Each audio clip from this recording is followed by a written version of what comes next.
Hello everyone, I am Navya Bharati, speech and language pathologist and psychologist. Ee roju manamu what is the correct way to communicate with autistic kids, ASD spectrum kids ఇది తెలుసుకున్నాము. So correct way of speaking with them అంటే నార్మల్గా మాట్లాడేది correct కాదని కాదు, but ఏంటంటే మనం ఏ వేలో మాట్లాడితే వాళ్ళు ఎక్కువ లాంగ్వేజ్ని అర్థం చేసుకోవడానికి, వర్బల్గా స్పీచ్ ఇనిషియేట్ చేయడానికి ఛాన్స్ ఉంటుంది అనేది కొన్ని సజెషన్స్ నేను మీకు ఇప్పుడు షేర్ చేస్తాను. సో ఫస్ట్ థింగ్ ఏంటంటే రైట్ సిచ్యువేషనల్గా మనం స్పీచ్ ఎక్కువ ఇన్పుట్ ఇవ్వాలి అండ్ రైట్ వర్డ్స్, ఆ సిచ్యువేషన్లో ప్రాపర్ వర్డ్స్ని మనం యూజ్ చేయాలి. సో నేను ఒక ఎగ్జాంపుల్ చెప్తాను. నార్మల్గా చైల్డ్ బాతింగ్ తర్వాత డ్రెస్సింగ్ చేస్తున్నాము. So we should explain like మనం కలర్స్ తీసుకొని, కలర్స్ పెగ్ బోర్డ్ రూపంలో కాకుండా we can say the colours. అంటే చూడు, look at your shirt, look at the colour and we can count the buttons.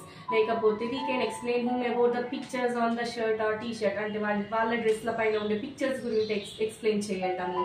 ఇలాంటివి చేసినప్పుడు దే యూజ్ మోర్, అంటే వాళ్ళకి అది ఇంట్రెస్టింగ్గా ఉంటుంది. సో మనము వాళ్ళని ఏం కాన్సెప్ట్ కోసం, ఒక యాక్టివిటీ కోసం ఫోర్స్ చేయట్లేదు, వాడి డైలీ రొటీన్లోని సిచ్యువేషనల్ వర్డ్స్ యూజ్ చేస్తున్నాం. సో అలాంటప్పుడు వాడు గమనించుకోవడానికి, దాంతో సెల్ఫ్ అవేర్నెస్ కూడా పెరుగుతుంది గమనించడానికి, అండ్ వాడు కూడా యూజ్ చేయడం కోసం ఎక్కువ ఛాన్స్ ఉంటుంది అనమాట. అండ్ ఇంకొక స్టెప్ ఏంటంటే we should not speak very fast. మన రేట్ ఆఫ్ స్పీచ్ అనేది నార్మల్గా ఇండివిజువల్స్తో చేసే కన్వర్సేషన్స్లో కన్నా తక్కువ రేట్ ఆఫ్ స్పీచ్, అంటే కొంచెం స్లోగా మాట్లాడాలి. అంటే చూడు చూడు చూడు, పెట్టు ఇక్కడేంటి అక్కడేంటి అలాగా ఫాస్ట్గా వెళ్ళిపోకుండా మనం ఎప్పుడైతే స్లో డౌన్ చేసి మెల్లిగా మాట్లాడతామో అప్పుడు వాడు వినడానికి ఎక్కువ ఛాన్స్ ఉంటుంది. ఎందుకంటే చిల్డ్రన్కి ఉండేవి ఎక్కువ డిస్ట్రాక్షన్స్.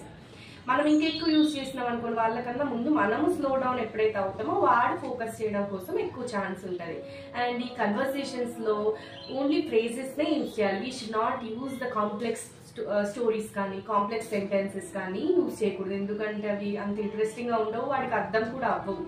ఫ్రేజెస్ అనుకోండి, ఈజ్ ఇన్ వర్డ్స్ రేంజ్లో ఉన్నా ఈ can able to understand phrases.